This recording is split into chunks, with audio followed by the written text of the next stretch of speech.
हरे कृष्ण। तो अभी जैसे हम सब जानते हैं बहुत ही शुभ समय चल रहा है। से आज की तारीख 17 तारीख है। से 5 दिन के बाद क्या होने वाले हैं? स्वयं राम जी प्रकट होंगे। तो भगवद गीता में एक बहुत ही सुंदर सा श्लोक आता है। आप सब लोग मेरे पीछे यह श्लोक दोहराइए। यह श्लोक का पाठ करते हुए फिर हम आगे बढ़ेंगे। जन्म कर्म च मे दिव्यम, जन्म कर्म च मे दिव्यम,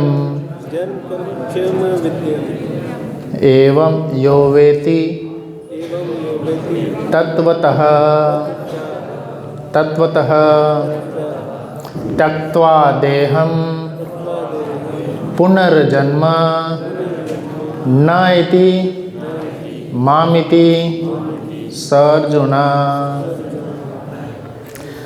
तो क्या बोल रहे हैं? पूरा श्लोक है, जन्म कर्म च मे दिव्यम एवं यो वेति तत्वतः त्यक्त्वा देहं पुनर्जन्म न इति मामिति स अर्जुन।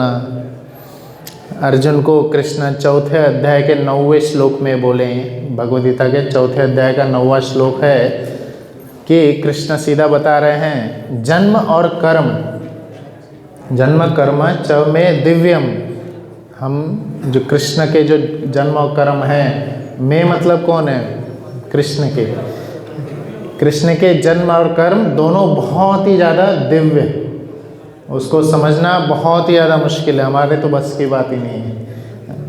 क्योंकि कोई भी नॉर्मल बच्चे आते हैं तो पूरा 9 महीने की पीड़ा को ले करके आते हैं, उसी के कारण वो रोते रहते हैं। पूरा 9 महीने तक जो उनको वर्म्स काटते रहे और पूरा योगा जो करके आए हैं, उल्टे लटक करके इतने सताए गए हैं 9 महीने, तो उस 9 महीने की पीड़ा का वो रिज़ल्ट होता है कि वो कंटिन्यूसली रो रहे होते हैं। पर कृष्ण ऐसे नहीं है, या राम जब प्रकट होते हैं तो वह तो सीधा भगवान जो है अपनी कृपावश आ जाते हैं। तो भगवान कृपावश किसी को, जो भगवान के उच्चतम भक्त होते हैं, उनको वह ऐसा मौका देते हैं कि वह पिता या माता के रूप में सेवा करेंगे, पिता या माता के रूप में वह सेवा करेंगे। तो कृपावश होता है वो। तो भगवान के 2 चीज़, जन्म और कर्म, ये दोनों ही दिव्य है, हमारे बस के समझने की बात ही नहीं हो। और जो इसको कृष्ण क्या बोल रहे हैं? तत्वतः, जो इसको तत्व रूप से समझ गया, फेसबुक से, व्हाट्सएप से, फॉरवर्डेड मैसेज से नहीं, कहाँ से समझना है? तत्व रूप से। तत्व जो लिखा है, जो परंपरा में हम ज्ञान हासिल कर रहे हैं, उस हिसाब से हम अगर उनको समझ रहे हैं तो क्या होगा? त्यक्त्वा देहम, इस देह को त्यागने के बाद में भगवान बोले हैं कि हमेशा जो जैसे ही आप इस देह को त्यागेंगे, त्यक्त्वा देहम पुनर्जन्म ना इति माम इति स अर्जुन। पुनर्जन्म का कोई क्वेश्चन ही नहीं, होगा ही नहीं पुनर्जन्म। तो इस दुनिया में सबसे बेहतरीन और सबसे बेस्ट नॉलेज जो जानने योग्य है वह है भगवान के दिव्य जन्म और कर्म। तो भगवान राम जो बाल रूप में अभी प्रकट होंगे, ये बहुत समय की पहले की बात थी, जब दशरथ महाराज जो है कई सालों से उनको पुत्र ही नहीं हो रहे थे, कई सालों से पुत्र नहीं हुए थे। उनको एक समय पे बेड पे थे वो, उस समय अचानक याद आया उनको, इस पुत्र वियोग में वो हमेशा वो रुदन करते थे और हमेशा चिंतित रहते थे, और उस चिंता का सभी पे असर दिखता था, सभी को दिखता था कि ये राजा चिंतित है। जैसे आपकी अचानक हेल्थ अगर सपोज डाउन होने लगी, चेहरे का फीकापन आ गया, तो जो आपको रोज़ देख रहा है वो पहचान जाएगा कि अच्छा ये थोड़ा कमज़ोर है, पूछेंगे क्या हुआ, सब ठीक है कि नहीं। चेहरे की भाव भंगिमा को ही समझ जाते हैं लोग और पूछते हैं हालत तबीयत सब कैसी है। तो दशरथ महाराज का वैसा तबीयत रहता था, पर अचानक ही वो बहुत खुश हो गए एक दिन। तो खुश हो गए तो उनकी जो कौशल्या है माता, वो पूछ रही थी कौशल्या माता की, अचानक आप खुश हो गए, बताइए हमें भी, हम भी आपकी खुशी में आपके सहयोगी बनेंगे। तो बोले एक्चुअली ये खुशी का कारण तो नहीं है, बट खुशी का ही कारण है दुख का भी कारण है, बट खुशी का भी कारण है। एक्चुअली मुझे मेरी एक गलती याद आ गई है, तो वो गलती से मेरा सौभाग्य भी जुड़ा है, यह भी मुझे याद आ गया। तो उन्होंने बोले कौन सी गलती की थी आपने? तो उन्होंने बोले उन्होंने जैसे जो बचपन में एक जो ऋषि थे, कौन थे जिनका उन्होंने श्रवण ही थे शायद, तो वह उनके तो उनका उन्होंने क्या किए थे कि जो पानी पीने के लिए गए थे वह, और दशरथ महाराज ऐसे ही वो शिकार करने गए थे दशरथ महाराज, और शिकार करते वक्त उनको इतना पावरफुल थे दशरथ महाराज कि वो, क्योंकि रात का समय था, कुछ उनको दिखाई नहीं दे रहा था, तो शब्द वेदी बाण चलाए थे उन्होंने, शब्द वेदी बाण। और शब्द सुनते ही जैसे वहाँ से आवाज़ आ रही है शब्द, तो हालांकि कुछ दिख नहीं रहा है, शब्द यहाँ से आया, चला दिए बाण, और पानी के भरने की आवाज़ आई थी, और उनको लगा कि कोई जानवर पानी पी रहा होगा। तो वो पानी जो है मटके में भरा जा रहा था, और उनको जो है उनका श्रवण जो अपने माता पिता के लिए लेके जाने वाला थे, तो मटके में भरा जा रहा था। और दशरथ महाराज के बाण है वो, जिनके बाण से स्वयं देवता भी डरते हैं दशरथ मतलब क्या होता है? जिनके रथ दशों दिशाओं में विजय हासिल किए, दशों दिशाओं में विजय हासिल किए। कोई जगह ही नहीं था जहाँ पे दशरथ महाराज हारे ना हो, सभी जगह वो जीते थे। तो ऐसे दशरथ महाराज ने जब बाण चलाया, और बेचारा बालक जो ब्राह्मण बालक था, तो वो तो आराम से एक ही पल में जो है बहुत तड़पने लगे, और उनको बहुत ही आघात हुआ। तो उन्होंने एक ही रिक्वेस्ट की है, ठीक है आपकी जो भी गलती हुई, आप पानी पहुंचा दो बस माता पिता। तो उनको तो पहुंचाए, तो उनके माता पिता भी बहुत दुखी हुए, और यही बोलते हुए वो अभी शरीर छोड़ दिए अपने पुत्र के वियोग में, कि जिस प्रकार से हम अपने पुत्र वियोग में शरीर छोड़ रहे हैं, आप भी अपने पुत्र वियोग में शरीर छोड़ोगे। तो उनको ये याद आया, पुत्र वियोग में शरीर छोड़ोगे, और उस समय तो उनको पुत्र ही नहीं था। तो इसके हिसाब से उनको पहले पुत्र होगा, फिर तो कभी तो वियोग होगा। तो एक तो उनको दुख था कि पुत्र हो नहीं रहा है, और उस श्राप को याद आकर उनको हंसी आ गई, खुश हो गए कि हाँ चलो मतलब पुत्र होना है हमारे पास। तो उसको फिर याद करके आगे चल के फिर वो ऋषि के पास जाते हैं और पूछते हैं कि कैसे हम इस पुत्र प्राप्ति की ओर आगे बढ़े। तो कई बार ऋषिगण भी जो थे उनको टालते रहते हैं। जैसे हमें भी कई बार लोग फ़ोन करते हैं मंदिर में, बोलते हैं स्वामी जी हमें दीक्षा चाहिए, फ़ोन करके ऐसे ही पूछते हैं। अच्छी बात है, चाहिए, आइए मंदिर में बोलते हैं, क्योंकि कई बार लोगों को पता ही नहीं होता दीक्षा मतलब होता क्या है।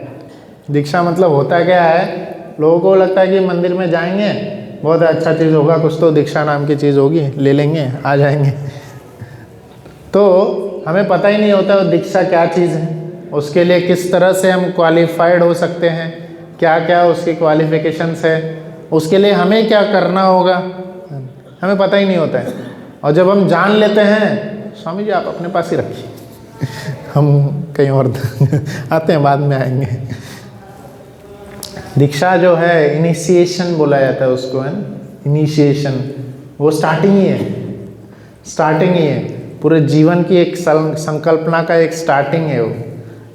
और खुद के लिए वो कई सारे प्यूरिफाइंग प्रोसेस होते हैं। वो मुख्यतः उसका जो एक कंडीशन होता है, हरे कृष्णा कृष्णा कृष्णा हरे हरे, हरे राम राम राम हरे हरे।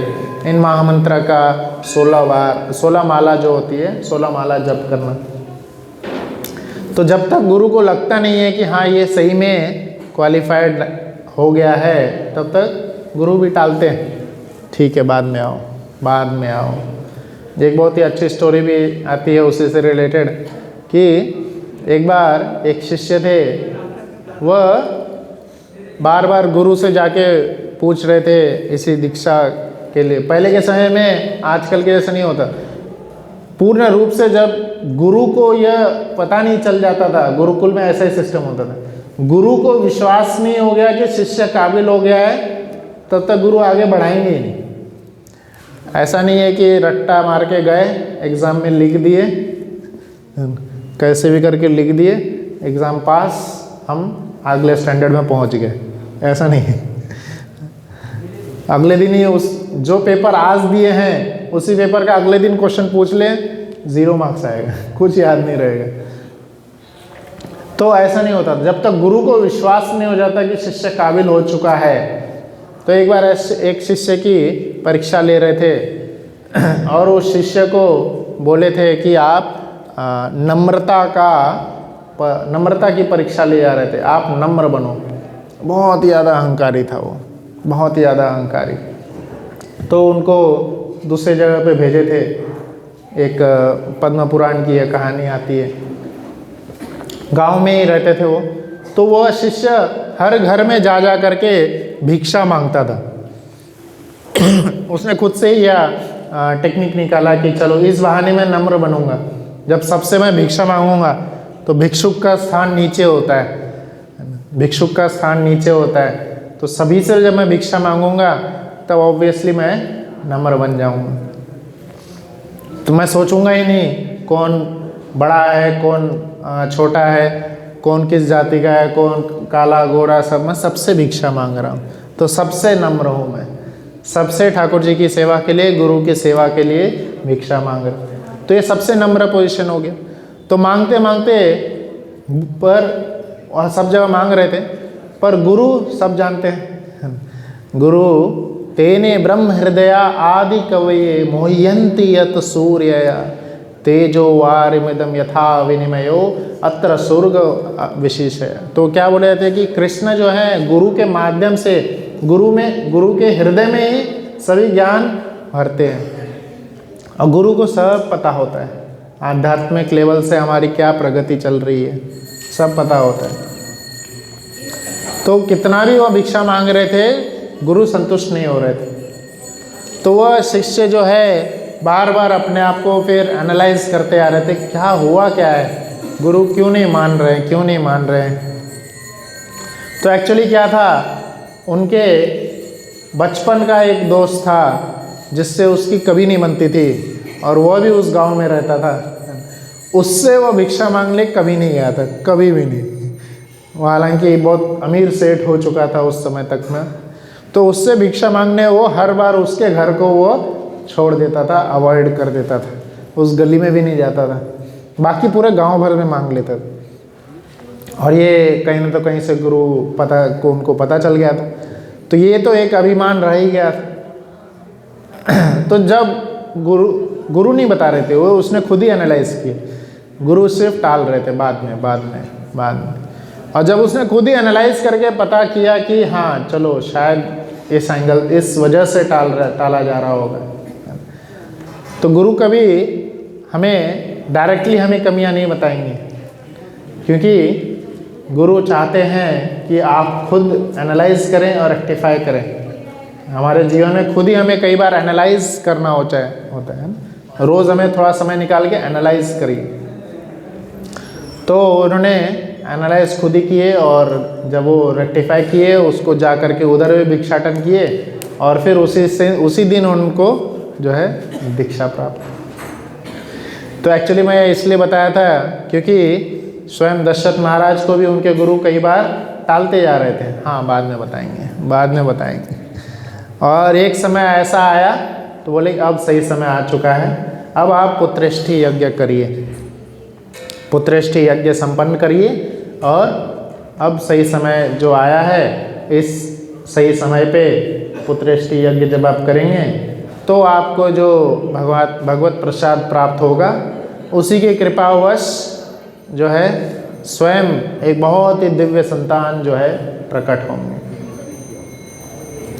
तो बहुत ही बड़ा भव्य यज्ञ कराया गया, बहुत बड़ा भव्य यज्ञ। उसी यज्ञ का ही वर्णन जो रामायण में कराया गया है, इतना भव्य यज्ञ था। क्योंकि दशरथ महाराज की, जैसे अभी पहले इंट्रोडक्शन जैसे दिए थे, 10 दिशाओं में उन्होंने विजय हासिल किए थे। तो जब विजय हासिल किए हैं तो किसी भी प्रकार की कोई कमी थी नहीं, ना ऐश्वर्य की, ना शक्ति की, किसी प्रकार की कोई कमी नहीं। और वह सारा धन लगा के उन्होंने उनकी एकमात्र इच्छा के लिए जो यज्ञ होने वाला था, उस यज्ञ की संपन्नता के लिए उन्होंने बहुत सारे धन लगाए, ताकि उस यज्ञ का जो मेन लेने वाले होते हैं, कौन होते हैं? यज्ञ का जो मेन ऑफरिंग जो स्वीकार करते हैं, वो कौन स्वीकार करते हैं? यज्ञ के मुख से स्वयं विष्णु ग्रहण करते हैं। यज्ञ का मुख जो होता है विष्णु का मुख होता है। तो इसलिए शास्त्र में भी, कृष्ण भी भगवद गीता में बोलते हैं, यज्ञ, दान और तपस्या कभी नहीं छोड़ना चाहिए।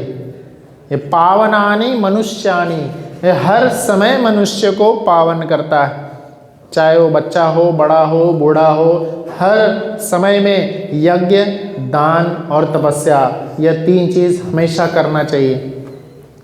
हर पल जब भी हम समय मिले यह 3 चीज़ करें। यज्ञ मतलब अब रेगुलरली हवन कुंड वाला यज्ञ नहीं, भगवद गीता में उसको आसान करके कृष्ण क्या बताए हैं? यज्ञानाम जप यज्ञ अस्मि। सभी यज्ञों में सर्वश्रेष्ठ यज्ञ जो है जप यज्ञ है। हरे कृष्णा कृष्णा कृष्णा हरे हरे, हरे राम राम राम हरे हरे। भगवान के पवित्र नाम का संकीर्तन, यह जो है जप यज्ञ कहलाता है। तो यज्ञ, जप यज्ञ सर्वश्रेष्ठ यज्ञ है, कृष्ण स्वयं बोले हैं भगवद गीता में। और यज्ञ के बाद यज्ञ, तपस्या। तपस्या शारीरिक तपस्या, मानसिक और शाब्दिक तपस्या। शरीर की तपस्या भगवद गीता में 17वें अध्याय में बोलते हैं, शरीर की तपस्या क्या कहलाती है? भगवान को दंडवत करना। 3 बताए हैं, गुरु को, भगवान को, माता पिता को। भगवद गीता के 17वें अध्याय के 14 श्लोक में लिखा है शरीर की तपस्या क्या है, आप ज़रूर पढ़िएगा।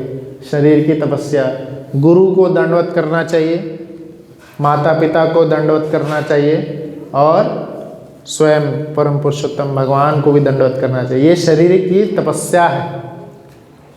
और वाणी की तपस्या है हमेशा सत्य बोले, प्रिय बोले, हितकारी वाक्य बोले। और मन की तपस्या सबसे महत्वपूर्ण बताई गई है, बहुत ही इंटरेस्टिंग है।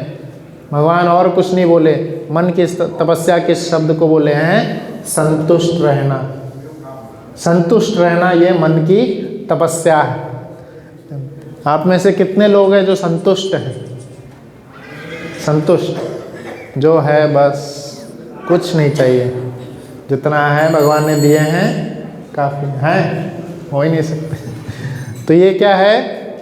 तपस्या है तो बहुत अच्छी बात है, लगे रहना चाहिए, तपस्या है। क्योंकि मन ही तो असंतुष्ट होता है, मन ही तो विचलित होते रहता है, मन ही तो डिमांड्स करते रहता है, ढेर सारे, कितने सारे डिमांड्स करता है। उन सभी डिमांड्स को, जैसे मन डिमांड करता है, हमारा बुद्धि तो है नहीं शक्तिशाली, क्योंकि इंद्रियां नीचे होती है, इंद्रियों के ऊपर मन होता है, और मन के ऊपर बुद्धि होता है, और बुद्धि से ऊपर फिर आत्मा रहती। पर हमारा उल्टा चल रहा है। तो मन हमारा सभी के ऊपर कंट्रोल कर रहा है। जैसे ही मन असंतुष्ट हुआ, हमारी इंद्रियां भागने लगती इधर उधर। तो बुद्धि का तो काम ही नहीं आता है, बुद्धि ने कुछ सिखाया ही नहीं, सीखे भी नहीं हमने। तो जैसे ही मन असंतुष्ट हो जाता है, हमारी इंद्रियां भाग जाती है, चलो उधर जाएंगे। और मन को कंट्रोल कौन कर रहा है? जो असंतुष्ट इंद्रियां हैं। आंखें देखना चाहती है इधर उधर, और मन को याद आ जाता है, हाँ पिछली बार मैं उधर देखा था, अच्छा लगा था, चलो फिर से आके देखेंगे, अच्छा लगेगा। कानों के से याद आता है, हाँ पिछली बार ये म्यूजिक सुना था, अच्छा लगा था। बुद्धि याद दिलाएगा, नहीं हरे कृष्ण मंत्र सुनो वो ज़्यादा अच्छा है। मन बोलेगा चल चल बाद में सुन लेंगे। ऐसे कई सारे जो पांचों इंद्रियां हैं, पांचों इंद्रियां जो है कई सारे हमें कई रूप में डाइवर्ट करते रहती हैं। हमें कोशिश करना चाहिए ना होने का डाइवर्ट। तो ये संतुष्ट रहना जो है मन की तपस्या है। शारीरिक तपस्या, मानसिक तपस्या और बुद्धि वाणी की तपस्या, ये 3 तपस्या बताई गई। तो यज्ञ, दान और तपस्या, यह 3 चीज़ कभी नहीं छोड़ना चाहिए। पावनानि मनुष्य, तो हर समय जो है मनुष्य को पावन करती है। तो ये दशरथ महाराज ने बहुत अच्छी तरह से यज्ञ कराए और बहुत दान संपन्न किए। और जब यज्ञ संपन्न हुआ, वहाँ पे कई महान महान ऋषियों को बुलाए गए। ऐसे ऋषिवर थे वो जो कि उनके शिष्य ही लगभग 10-50 हज़ार शिष्य थे उनके, बहुत सारे शिष्य। और उनके आने से ही वो तेज का अनुभव हो रहा था। बहुत महान ऋषि सब आए थे और उन सभी ऋषियों ने ढेर सारे आशीर्वाद के सब, और ये सब ऋषिवर ऐसे ऋषि थे जो वो बोलते थे वो होता था। अब ऐसा हम सुनेंगे जो ऋषि जो बोल रहा है वो हो रहा है, तो ये हमें कई बार जो है बेकार लगता है, फिक्शियस लगता है, फिक्शियस। पर ऐसी बात नहीं होती है। जो यह 3 चीज़ जब जैसे बताए, यज्ञ, दान, तपस्या, जो नित्य रूप से यह करते रहते हैं तो उनकी वाणी में वो सत्यता, वो पावर, वो शक्ति आ जाती है। आप नित्य रूप से करके तो देखिए। जैसे अभी बताए, सभी यज्ञों में सर्वश्रेष्ठ यज्ञ हरे कृष्ण मंत्र का जाप है। हरे कृष्णा कृष्णा कृष्णा हरे हरे, हरे राम राम राम हरे हरे। आप नित्य रूप से पूरे जीवन भर 1 नंबर फिक्स करिए। कोई भी 4 माला, 12 माला, 16 माला, 16 माला का नियमित रूप से जाप करिए, नित्य रूप से। ऐसा बोला गया है कम से कम आप 15-20 साल से ज़्यादा जप करने लगेंगे तो कई बार आपकी वाणी जो है बोलेगी, जो वह सत्य हो जाती है, क्योंकि वो शक्ति आ जाती है। तो ऋषिवर तो कई सालों साल जीते भी थे और वह तपस्या करते थे एकदम सत्य अखंड रह करके। तो वह जो बोलते थे वह होता। और उन्होंने एकनिष्ठ भाव से आशीर्वाद दिए कि पुत्र भव। और जो उनको आशीर्वाद, वो जो खीर मिला था तो उन्होंने एक साथ मिल करके दशरथ महाराज को दिए। दशरथ जी ने अपने जो सर्वश्रेष्ठ जो उनकी वाइफ थी कौशल्या माता, उनको दिए। अब कौशल्या माता तो सबसे हितैषी थी, सबके एकदम प्रिय थी, तो उन्होंने बाकी दोनों हैं उनको ला के देती है ना। तो इस तरह से खीर का वितरण हुआ। खीर आधा फिर इनके साथ गया और आगे चल के फिर बहुत समय बाद राम जी प्रकट होते हैं। राम, लक्ष्मण, भरत, शत्रुघ्न, कई माता ने भी आधा आधा किए थे। इसके कारण से फिर जो है, क्योंकि राम इनके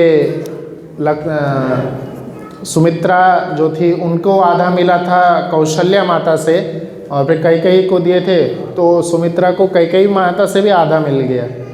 तो इस तरह से क्या हुआ, क्योंकि खीर का इस प्रकार से आधा आधा हुआ, तो जो पुत्र भी जो हुए सुमित्रा माता को 2 हुए और कैकेयी को जो भरत हुए, और कौशल्या माता के घर में राम जी प्रकट होते हैं। और बहुत सुंदर सा गीत उस दिन गाया जाता है। मैं तो गीत गाने में उतना एक्सपर्ट नहीं हूँ, बट बहुत सारे एक्सपर्ट अनंत गीत गाए जाते हैं, है ना, जो कि भगवान जी का गुणगान कर रहे होते हैं। और उन गीतों से अभी बहुत सारे आगे चल के आगे के दिनों में कीर्तन होंगे। तो इन सभी गीत के माध्यम से, कविता के माध्यम से भगवान का हम स्वागत कर सकते हैं, वेलकम कर सकते हैं। और यह सभी गीत जो हैं, गीत को क्या कहा जाता है, जैसे आप कोई भगवद गीता है, श्लोक है, इसमें कई सारे श्लोक लिखे हुए हैं, और शास्त्र है, शास्त्र में फिलॉसफी लिखा हुआ है, कोई भी जो फिलॉसफी है वो लिखा है।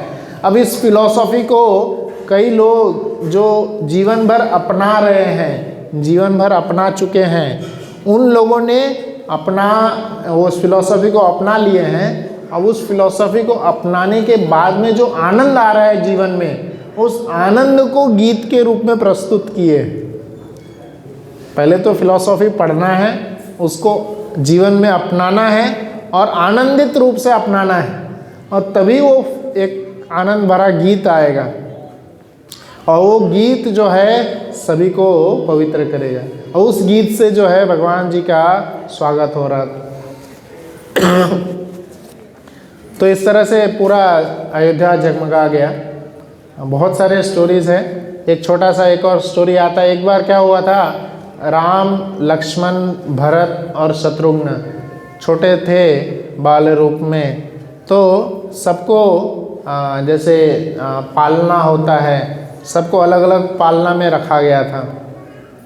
सुबह सुबह का ही समय था, तो सब लोग एक्चुअली सब चारों बालक जो है बहुत ही सुंदर, उनका रंग रूप देख करके ही सब एकदम मूर्छित हो जाते थे। इतना सुंदर मखमली सा उनका रूप था, इतना मखमल सा चेहरा था।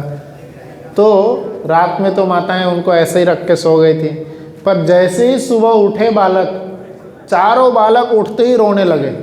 इतना ज़ोर शोर से रोने लगे, इतना रोने लगे, चारों बालक बहुत ज़ोर ज़ोर से रोने लगे, चिल्ला चिल्ला के रो रहे थे, बहुत चिल्ला चिल्ला के रो भी रहे थे और चिल्ला भी रहे थे।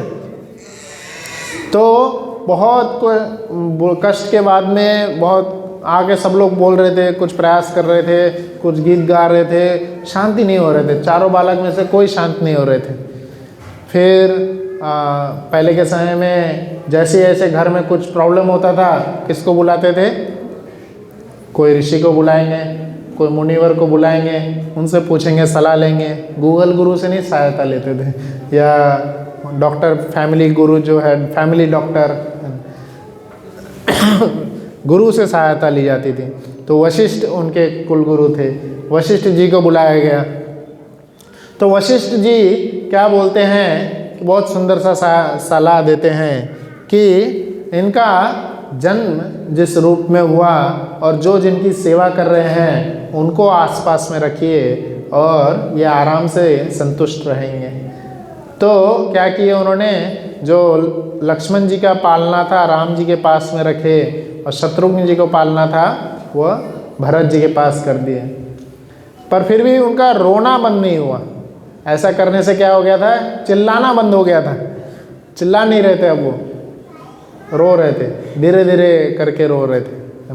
पहले जो एकदम करके चिल्ला रहे थे, अभी ऐसे धीरे धीरे करके रो जा रहे थे, रोए रहे थे, पर वो रोते हुए भी बहुत प्यारे लग रहे थे, बहुत प्यारे से। अभी रोने को कैसे चुप करेंगे?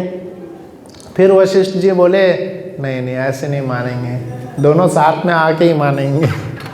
तो लक्ष्मण जी को उठा करके राम जी के पालने में ही रख दिए, दूसरा पालना खाली ही कर दिए, और ऐसे भरत और शत्रुघ्न को कर दिए। जय श्री श्री लक्ष्मी नरसिंह प्रहलाद महाराज की जय। तो इस तरह से जब दोनों बालक राम लक्ष्मण और भरत शत्रुघ्न एक ही पालने में आए, अलग अलग दोनों पालने में, तब दोनों बहुत खुश हो गए।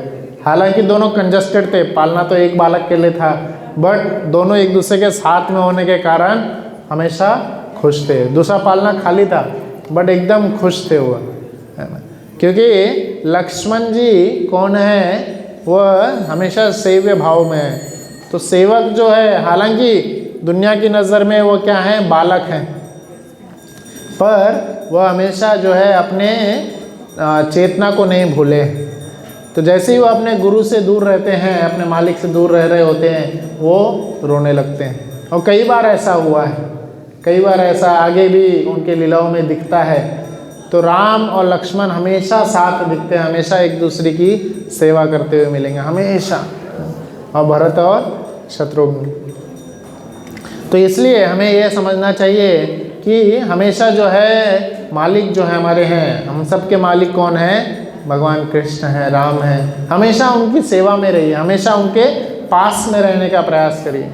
हम भी दुख क्यों पाते हैं जीवन में, हम भी कई बार रोते रहते हैं ना, जीवन में कई सारे कष्ट होते हैं। शास्त्र में बताए गए हैं 3 प्रकार के क्लेश हमेशा हमें सता रहे होते हैं। आध्यात्मिक क्लेश, आध्यात्मिक क्लेश अर्थात मन बुद्धि अहंकार से जो हमें क्लेश आ रहा है। हमारी मन हमें इतना सारा क्लेश देते रहता है, मन से प्रॉब्लम्स आते रहते हैं। अभी हम एक काम कर रहे हैं, मन दूसरा प्रॉब्लम दिला देता है, दूसरा काम याद दिला देता है, तीसरा काम याद दिला देता है ना। और एक से बात कर रहे होते हैं, दूसरे ने 2 दिन पहले क्या बोला था, क्या अपशब्द बोला था, वो याद आ जाता है।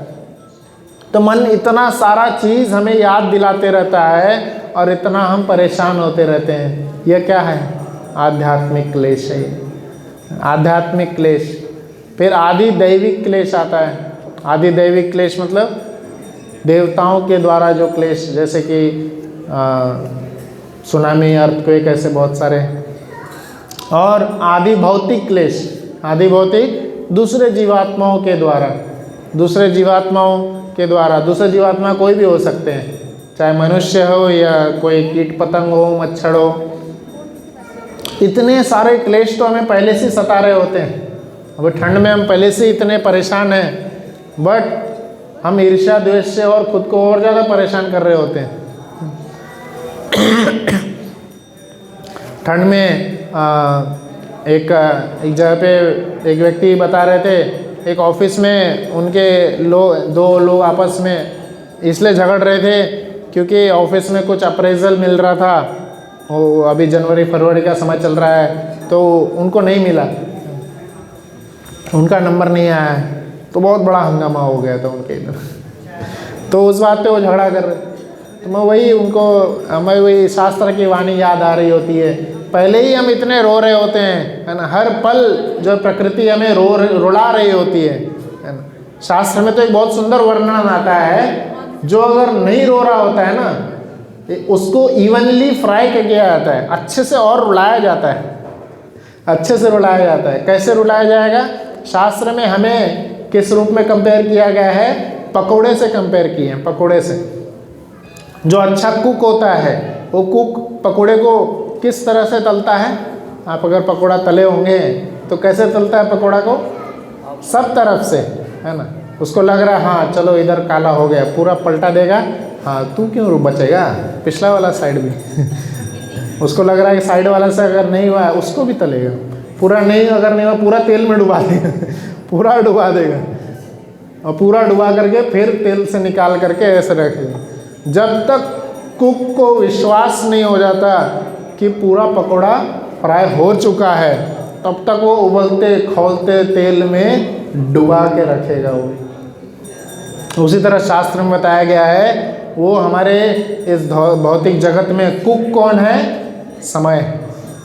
समय कुक है, और जो उबलता खौलता तेल जो है ये प्रकृति है, भौतिक जगत है।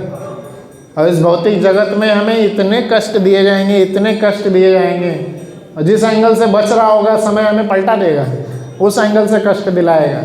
हर साइड से हमें अच्छी तरह से फ्राई कराया जाएगा और फिर हमें आगे बढ़ाएंगे। इसलिए हमारे सुबह सुबह मंगल आरती यहाँ पे कराई जाती है। संसार दावान ललित लोका त्राणाय कारुण्य घन घनात्वं।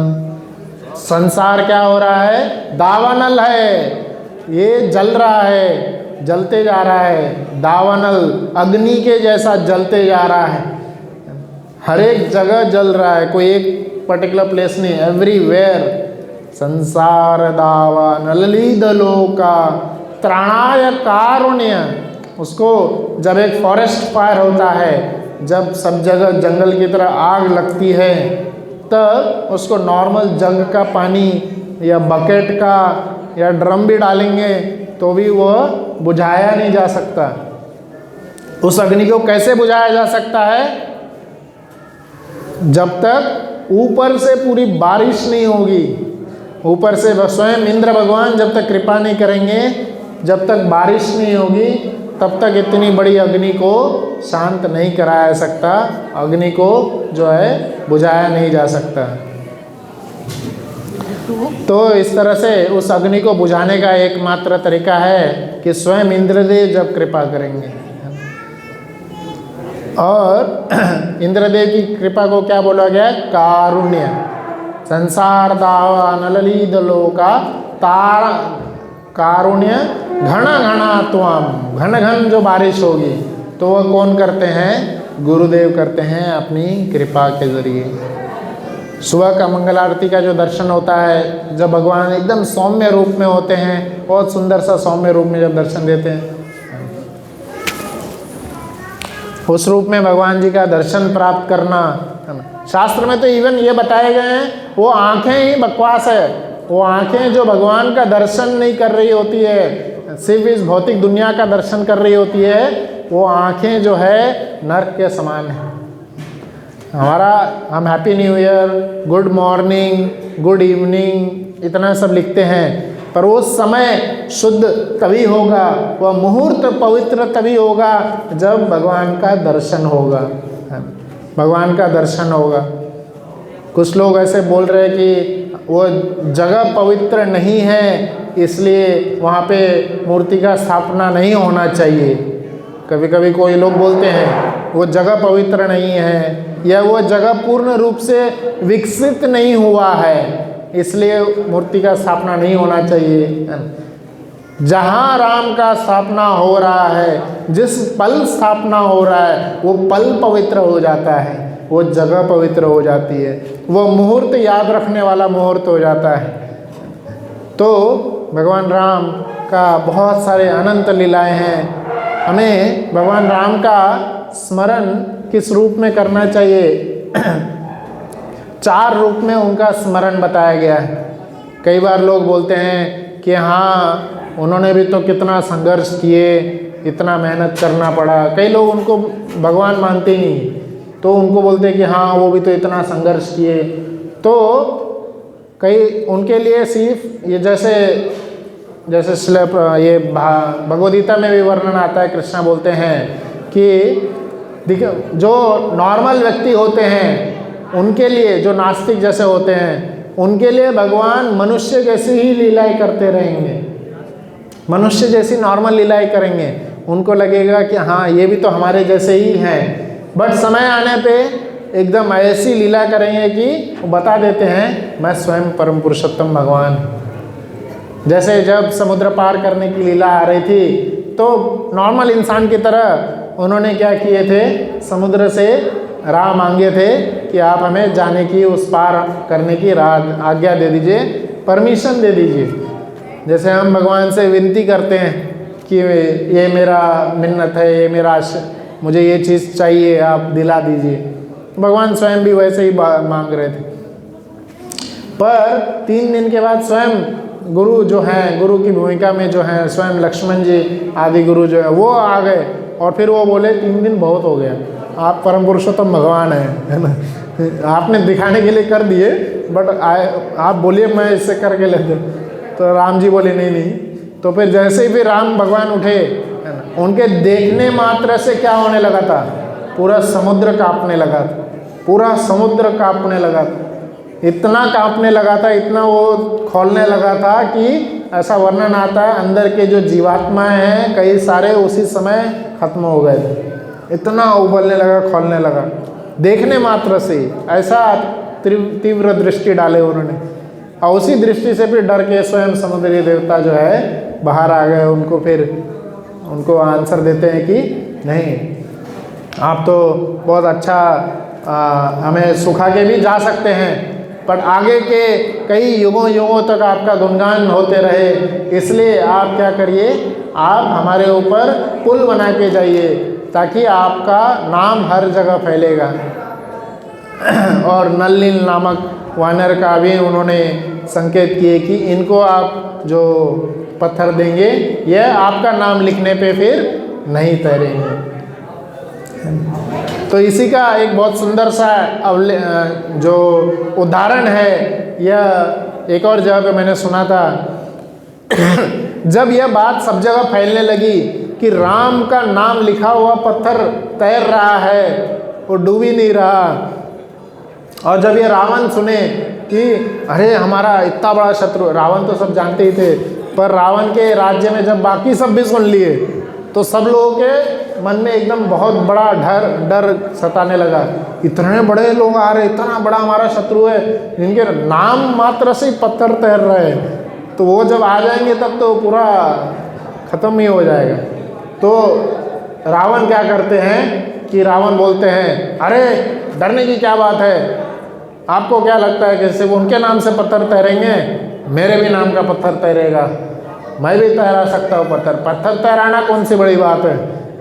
तो रावण भी जाते हैं और ऐसे वो पूरा घमंड रूप से जाते हैं एकदम तैराने के लिए पत्थर, पर अंदर से उनको भी पता था कुछ नहीं होने वाला है। वह भी भगवान राम से बहुत विनती कर रहे थे, बहुत एकदम प्रेयर्स कर रहे थे कि तैरा देना भगवान, इज्जत रख लेना, और वह जो है पत्थर गिराते हैं तो वो भी तैरता है, क्योंकि उन्होंने भगवान राम से जो है मांगे थे, मदद मांगे थे, तो तैरा। स्वयं लक्ष्मण जो विभीषण है, विभीषण से एक बार 3 जो असुरगण हैं वह बोले थे कि हमें कुछ कारणवश उधर जाना है, तो आप बताइए कैसे जाएं, समुद्र पार करके जाना है। तो वह बोले कि आपको मैं एक ये देता हूँ, कागज़ देता हूँ, कागज़ पे कुछ मंत्र लिख के देता हूँ, वह मंत्र आपका हाथ में रखे रहना, जब तक आपके हाथ में रहेगा आप आराम से पूरा समुद्र पार कर जाओगे। यह विभीषण बोले थे, बहुत समय की बात है, तब तक सब कुछ हो चुका था, बहुत बात की बात है। तो विभीषण जी वो अपने 3 राक्षस सेना को बोले थे, तो कोई नहीं, 3 राक्षस नॉर्मल राक्षस लोग आ रहे थे, उनके हाथ में, तीनों के हाथ में एक कागज़ लिखा हुआ था, जिस पे और क्या मंत्र लिखा था, सिर्फ राम का नाम लिखा हुआ था। वह राम का यह दिव्य नाम ही लिखा था, और उस नाम के भरोसे पे 2 राक्षस पार कर भी गए थे। जब वो समुद्र पार कर रहे थे, वो समुद्र जिसकी गहराई कोई नहीं नाप सकता, अनंत गहराई है वो सिर्फ उनके घुटने तक ही था। 2 राक्षस आराम से पार कर गए। एक राक्षस में बीच में डाउट आ गया था, बोला ऐसा क्या लिखा है इस कागज़ में, ऐसा कौन सा मंत्र लिखा है। तो ये 2 तो आराम से ले करके पार कर गए, बोले कर रहे हैं, बहुत बड़ी बात है, बाद में देख लेंगे जो भी, क्योंकि उनको अपने मास्टर पे विश्वास था, अपने गुरु पे विश्वास था। उनके गुरु कौन थे, विभीषण, और विभीषण को किन पे विश्वास था, राम जी पे। तो गुरु परंपरा वाइज वह विश्वास रखे स्वयं भगवान पे। गुरु परंपरा पे भी विश्वास रखना बहुत अच्छा, जैसे हमारे श्रील प्रभुपाद जी ने बोले हैं, सिर्फ आप 16 माला का जाप करिए और 4 नियम का पालन करिए, इसी जीवन के अंत में भगवत धाम जाएंगे। हरे कृष्णा कृष्णा कृष्णा हरे हरे, हरे राम राम राम हरे हरे। तो गुरु और गुरु शिष्य परंपरा पे विश्वास होना चाहिए। पर वो एक जो राक्षस था, उसको विश्वास नहीं था, उसने मंत्र खोला, और जैसे ही मंत्र खोला, कागज़ खोला, उस पर लिखा हुआ था राम। ये क्या है, सिर्फ राम नाम बोलने से कुछ नहीं, मैं पार कर जाऊंगा, ये क्या है। हमारे गुरु ने तो हमें कुछ उल्टा ही बोल दिया, और जैसे ही यह सोच तक आई, वो उसी समय डूब गई। वो समुद्र था, कोई ऐसा क्या बोलते, सड़क पे पानी जमा हुआ नहीं था, वो इतना गहरा समुद्र था, कहाँ डूबे पता भी नहीं चला वो। तो विश्वास है ये, बहुत सुंदर रूप से वो पार कर। और भी ऐसे कई सारे स्टोरीज आते हैं जब वर्णन क्या आता है, सिर्फ राम के नाम मात्र से ही, राम का नाम ही इतना प्रभावशाली था। एक सुंदर सा गीत भी एक इससे रिलेटेड आता है कि हनुमान जी जब छलांग लगाए थे, तो राम का नाम लेकर के हनुमान जी पूरा छलांग लगा गए थे। वो गीत के बोल याद नहीं आ रहे, तो राम का सिर्फ नाम लेकर के वो छलांग लगा गए थे, और स्वयं राम को फिर पूरा पुल बनाना पड़ा। तो जब हम राम जी का नाम ले रहे होते, इसलिए श्रील प्रभुपाद जी ने जो है हरे कृष्ण महामंत्र का जाप करने को बोले हैं। और इस कलयुग में सिर्फ नाम, भगवान के नाम का जाप ही जो है सर्वश्रेष्ठ बताया गया है। भगवान का नाम का जाप करना, गीता भागवत का अध्ययन करना, और भगवान के सुंदर रूप का, विग्रह का दर्शन करना। रोज़ भगवान के दर्शन करना है, विग्रह रूप का, बाल रूप का, जो भी यहाँ पे है भगवान के हर एक अंग का दर्शन करना चाहिए। इन्हीं से जो है सब मंगल होता है। तो यहाँ पे अंत करेंगे हम लोग। आज 2-3 बातों पर चर्चा की, कुछ भगवान के लीलाओं पे और भगवान के नाम पे, गुण पे, कई सारे अनंत लीलाएं हैं और भी आगे करते रहेंगे चर्चा। हरे कृष्णा। किसी का कोई प्रश्न है तो पूछ सकते हैं, नहीं तो ज़्यादा से ज़्यादा जप करें और भगवान का सुंदर दर्शन करने का प्रयास करें।